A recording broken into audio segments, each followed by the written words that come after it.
morning, South Florida. It's your girl, Supa Cindy. Welcome to Community Matters. Happy Sunday to you all. How are you feeling? I hope you're feeling blessed and highly favored. We woke up this morning. We are feeling good. And you know how Community Matters goes down. We talk to you about nonprofits, organizations, things that inspire us, things to make our lives better, resources, programs, and all that good stuff. And this morning, we are doing the same. Now, make sure if you've missed any of the past episodes of Community Matters, you head over to 99jamsmiami.com. It's right there. You can see all previous episodes, get past phone numbers, .org, .coms, all that good stuff, because the resources are always there for you. And I'm talking Dade, Broward, and even sometimes Palm Beach County. We have things that you can utilize as well. So this morning, we are here. We'll be speaking to Miss Monique Corker, known to the world as Coach Mo, and it's all about the handling risky business. And we'll explain what that is. But first, good morning, Coach Mo. How are you? Good morning, Queen. I'm doing well, and thank you so much for having me. I'm excited to be talking with you this morning. And I'm excited to hear what you have to say, because everything that you always talk about is so inspiring and uplifting, and it makes us better people. And that's why you're on this show, girl. Thanks. That's the goal, Queen. That's the goal. Yeah. So what we're talking about this morning is the Bond Builder Introduction Masterclass for mothers and daughters. Now we'll get into just briefly tell me what that is. So Bond Builder is a program that's using evidence-based research curriculum from the One Circle Foundation. As I conducted many Girl BU classes with our young queens, I started noticing that the work is being done with our young queens, but it's not having the same matched energy when they get home and deal with their mothers. And this has been something I think that, I think we all have experienced, because we have all been daughters, but not everyone will be mothers. So that's one thing we do all have in common, is that daughter stage in our life. And there's a lot of trauma, a lot of unhealthy communications, and things that I feel need to be really brought to the forefront for us to just discuss these things and make it more natural. So, Coach, I wanted to ask you, how did you get here? What is your history? Where were you born and raised?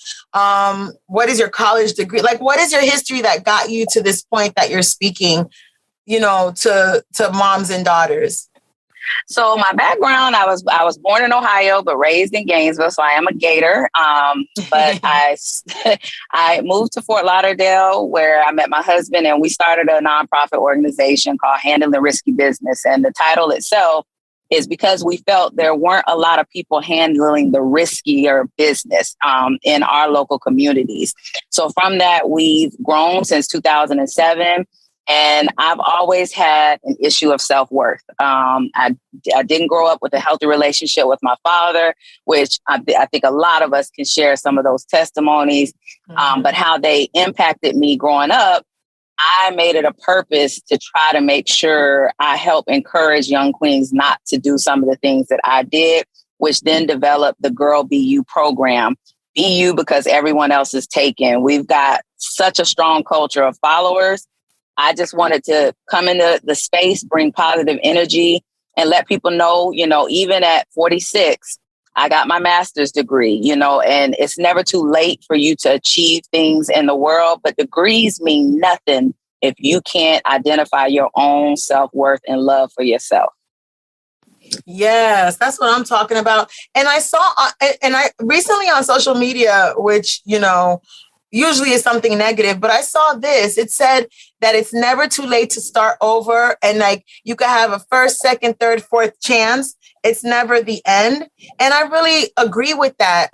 Yesterday, high five to my niece. She graduated from FAU, and in one of the portions of her graduation, they were highlighting people over 55 or 60, I think it was, that were getting their masters. And it was 70-something-year-olds, 80-year-olds. So that right there is proof that it is never too late, and it's never too late to start over. It isn't. And it's also never too late to strengthen the bond between moms and daughters. When daughters come into the world, there's a lot of pressure that is already put on mothers. And the first love that a daughter will feel will be from her mom, because that's the natural birth of that relationship. That mother has carried that daughter for, 9 months. However, the mom has had her issues probably from how she was raised. And these things become generational. Yep. They become projections onto our daughters of unhealthy expectations. And then we also don't know when to cut the umbilical cord twice. And I call that something that all moms have to embrace. We have to give birth twice. We have to give birth to the transitioning stage after we've given all the direction. And that's where a lot of the heated, unhealthy conversations come in, when we don't know how to let go. We don't know how to encourage and empower our young queens to really become independent. Exactly. And I love the fact that you are concentrating on mothers and daughters, because a lot of the times we do focus on the fathers and daughters because of whatever the situation may be, father-daughter dance. I never seen no mother and daughter dance. and listen, and statistically speaking, children living with mothers is literally the second most common U.S. living arrangement. So that's in itself strong enough for people to understand the pressures that mothers are facing as they're trying to raise their daughters. So this Bond Builder program helps introduce the access to the balance of both. There's a responsibility on both sides to a healthy relationship. And that's what our country is backed off of, is reciprocity. So if we're not teaching our young queens how to handle reciprocity, and everything is more you need to do this, or you need to do this, or, like they say, if your mom's number is not the first person on your speed dial list, there might be a problem. And I have literally worked with so many girls that they would rather call their friend before they call their mom. And we got to fix that, because mom should be that first speed dial number when they need that comfort, that conversation. Because I've always told people, my mom ain't never told my business, but girlfriends will tell it in a minute. Yeah. There's no more code, queen. I think the code changed during the years, but the code that the new generation has, it's just different. So you got to practice a lot of mirror talking. We do exercise, mirror on the wall, because even a lot of our mothers and daughters don't know how to literally just look in the mirror. When I tell you, we look in the mirror for all the wrong reasons, queen. We look in the mirror to prepare for the outside world. We don't look in the mirror to fix the inside of ourselves. Reflect on ourselves. Yes, queen. Yes. So let me just break down. The online workshop is for mothers and daughters. Is it all ages? Like what are the age groups of the daughters? The age group is supposed to be 11 to 18 based on this curriculum, but I'm starting it at 7. Our little 7-year-olds are mature enough and girl can speak well enough that I think that's a healthy age to start introducing this terminology, this type of communication. And, the workshops are going to help introduce empathy and understanding.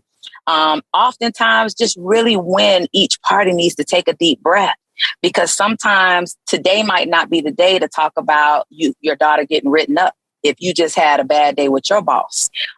Today might not be the day for the daughter to ask for another $150 when your mom might be going through something. So it's just, having accountability, understanding borders and boundaries, exploring the messages and setting healthy messages and boundaries are what I hope. I'm not even going to say I hope. I know will help create movements and not moments. A lot of the times as parents, parents tend to want to hide from their children what's really happening, whether they're stressing over bills or whatever.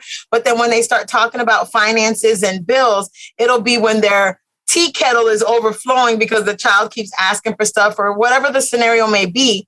And they never talk about it, rarely in calmness. Like, listen, this is what's going on. It's like, I ain't got no more money. Stop asking me for money. That type of queen, thing. So yes. Okay, so what you just said now, having just a conversation about what is what and what is at the moment. I mean, exactly. Having empathy for one another and understanding. Yes. And, financial insecurity is something that I feel everyone faces. I don't care. Even the richest of the rich face some type of insecurity when it relates to their finances. And that's the good thing. You can always be down or you can always be up. But what we forget to incorporate is how to express that in a healthy manner. And if we don't talk about it as moms, I have a 21-year-old son and I have a 15-year-old daughter myself, and she helps encourage a lot of the information that we add into this because I have to listen to her. And I didn't realize a lot of moms have a codependency element attached to their kids. And we go over that. Like codependency is so strong, especially in African-American households, because we may be missing that other person or that other figure. So we attach so heavily to every aspect of our kids. I know you've heard people say your daughter can't be your best friend. No, yes, she can be your best friend, but she's your best friend. Respect you. Exactly. Exactly. And that's how you create those relationships. It irks me when I hear people say your daughter can't be your best friend. Actually, no, you should grow into the best friend ever through transformations of you getting older and your mindset changing. Exactly. So let's talk about this event that you're having. Again, it is titled the Bone Builder Introduction Masterclass for Mothers and Daughters. As we just said, you're starting the daughters out at 7 years old, which I think is a good idea. And it's an online event happening Saturday, May 21st, next Saturday from 11 a.m. to 12 noon. And what should someone do if they're interested in being part of this class? Is there a fee? Is there a cost? Like, do I have to register? Like, what is the whole program? How do they do it? Yes, they can definitely go to www.hrb360.org and click on the Masterclass link. It will take you directly to the registration site. The introduction class is, of course, free. Pricing will be discussed with participants that actively want to enroll in the 8-week session, because I'm going to tell you one thing, Queen. I'm looking for moms and daughters who want to put in the work. So we'll know the moms and daughters that want to put in the work, and those are the ones that we're going to discuss all the rest of the 8 weeks breakouts. And so it's actually not just a 1-day event. It's an 8-week course, more an 8-week masterclass. Queen. Yes, Queen. I can't teach everything in 1 week. 1 day. That's what I'm saying. That's a lot of information. Yeah. So the introduction is for us to make sure this is the right program for our participants. And I'm the right fit to facilitate this program for the audience that I'll be serving. It's important to have that synergy together. So that's what that first day class is. Got you. So then, once they register and get through, then basically it'll be every Saturday thereafter from 11 a.m. to 12 noon, or how are the courses? Correct. And that will be 90-minute session classes. And I can break them down really quick to just give everybody a peep. So the first session will go over just building safety. We've got to build the atmosphere of changing a lot of, habits and behaviors and a lot of numbness. So there will be a lot of numbness that's going to be introduced in that first workshop. The second one will open up to start discussing what is really a healthy communication. How do you really communicate with each other? The third one is communicating under stress.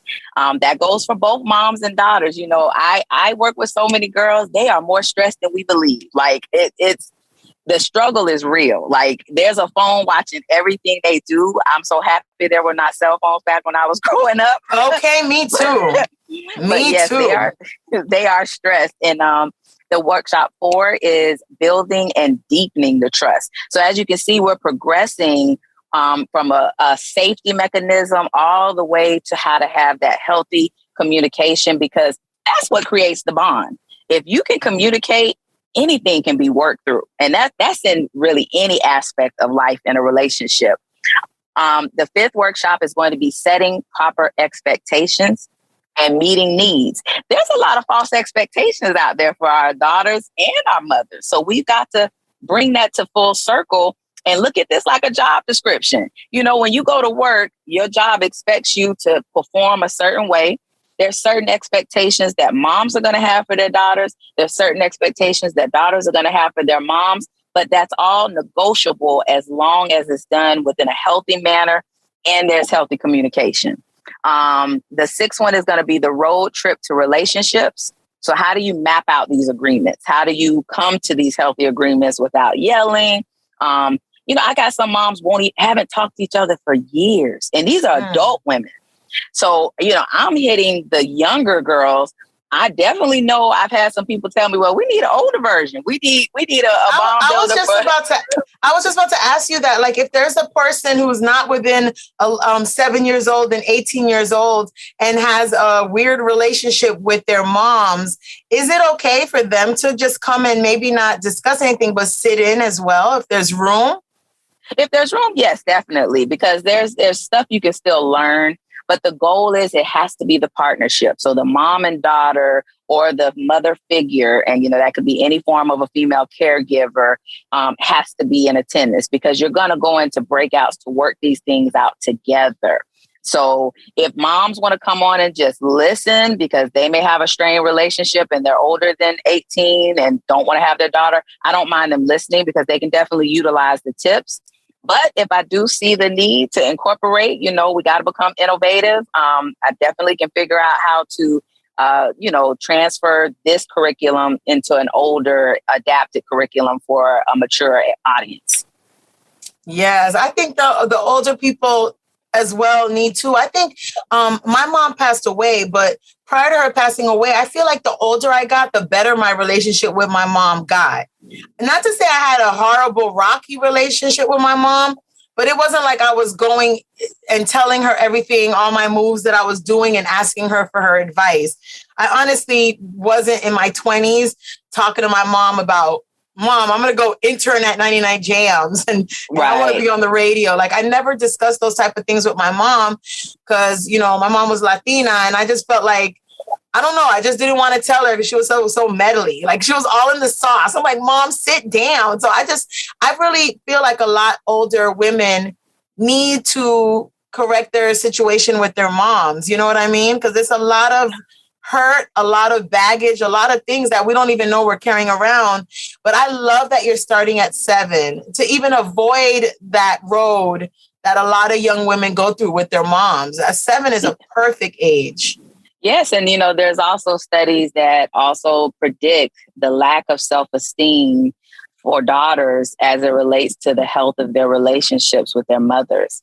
When you have a little baby or a small child, the only thing they can attach to is your physical responses. So if the child does something good, mom and dad or whoever is the adult is going to smile and applaud them. If they do something wrong, you're going to see the whole body language change.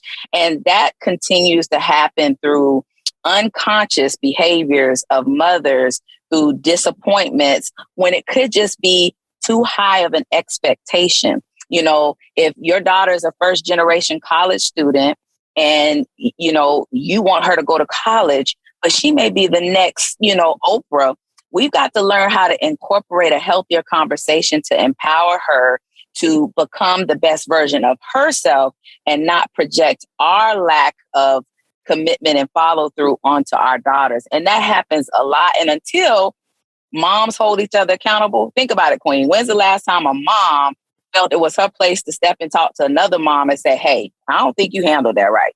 We don't do it. Not no more. Don't do it. Back in the day, we did. Yeah, back in the day. And we got to bring that back.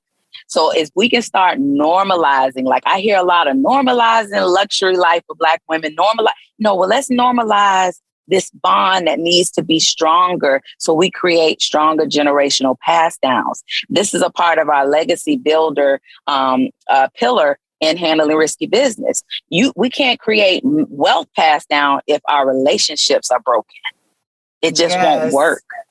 And I love that you're using the word generational curses because it really is. Like sometimes a parent will grow up not having a communication type of relationship with their parent. So that's how they were born and raised, and that's all they know. So now they have children, and with their daughter, instead of being like, hey, Susie, this, and that, they're like, Susie, didn't I tell you? And that's stuff that they learned, and they're bringing it down to this daughter. So now Susie's here rolling her eyes and moving her head around and not just feeling like she could speak to her mom the way she should. And this is what your course is basically teaching. 8 weeks, an hour and a half every Saturday for 8 weeks. I mean, that is nothing compared to what they're going to gain out of this program, right? And it's nothing compared to a lifetime of change and fulfilled relationships. And like I said, just breaking the bad curses that, people think things are wicked. This is not wicked. It's the truth. When you see unhealthy patterns continuously, showing up, we're getting them from somewhere. So until we start to recognize, and I'll give you a quick example just from my personal. So I have a baby sister and I have a baby brother.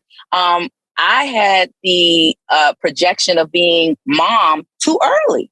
And as, African-American children, we are already looked upon as much more mature than what we really are. And a lot of responsibilities are pushed onto kids due to the living arrangements and things. And there's nothing wrong with that if the communication is healthy and not making it feel like it's a punishment or something that we did wrong, because it created a bad relationship with my sister. I didn't know how to break that I'm not her mama anymore. You get it? It was like she had to tell me, listen, you are not my mama. I'm like, but for all these years, okay. All these years, that's been forced down to me that this is what I have to do. And I resented my mom for that because I almost didn't feel like I got to be a little girl. I didn't get to understand what it felt like to make a mistake. I was literally told, if she don't come home, you don't come home. I'm like, well, dang, I can't even join myself. She was your responsibility, that part. Yes. And Coach Mo, I feel really bad because I'm the younger sister. I have an older sister. And everywhere my sister and my older cousin went, my mom was throwing me on top of them. And they'd be dragging me all over the place, all pissed off at me because they had to take me. But I'm like, it ain't my fault. Right. And then, I can just sit back and think other unhealthy things that, are passed down in my family were lack of healthy relationships with other women. I did not see my mom really communicate with a lot of women. And my mom could just cut somebody off so quick. And of course, and not look back. And of course, that behavior happened to us as kids. If she got mad at us, she wouldn't talk to us. And we couldn't understand it. But guess who adapted that same behavior? And I didn't understand cutting people off and cutting off relationships was just an easier way out than working through what the problem in the relationship was, how I could learn from whatever I could have done better in the relationship to be a better person. I took the passed down behavior of how my mom was and still is. She has not changed, but I've grown to know what I want to do and the way I want to show my daughter how to have healthier relationships. That is so awesome. So we've been speaking this morning to Monique Corker, who is known worldwide as Coach Mo, and it's all about handling risky business. It's the Bond Builder Introduction Masterclass for mothers and daughters. Now, it kicks off on Saturday, May 21st, but please head over to HRB360.org so you can register, get more information on the masterclass. And the masterclass is only 8 weeks every Saturday, starting at 11 a.m. for about an hour and a half. And it will bond you and your daughters. I mean, come on, the relationship with your daughter and between a mom and a daughter is so important.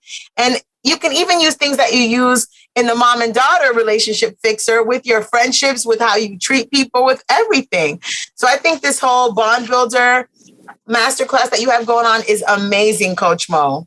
What can I just say? One last thing, Queen. Yes, please. It's important for people to know this workshop is not for people that have or think they have an unhealthy relationship either. I don't want that to deter people, because often I thought I was the perfect mom. You couldn't tell me I wasn't the best mom in the world. When we give our kids everything that we think they need, it isn't until you know how to open up those conversations. Am I really an ally for you? Am I really a good mother? Most moms don't ask that question. So I encourage, even if you feel your relationship is perfect, to still come and join in, because you'll have ways to even strengthen the bond that you have even more. There's nothing wrong with becoming stronger, but there's a lot wrong with not being a lifetime learner. And that part. And with that, I want to thank you, Coach Mo, for hanging out with us this morning, informing our 99 Jams listeners with such good information. All of you listeners, thank you so much for hanging out with me this morning. 99 Jams, Community Matters. Have a great day. Good morning, South Florida. It's your girl, Supa Cindy. Welcome to Community Matters. Happy Sunday to you all. How are you feeling? I hope you're feeling blessed and highly favored. We woke up this morning. We are feeling good. And you know how community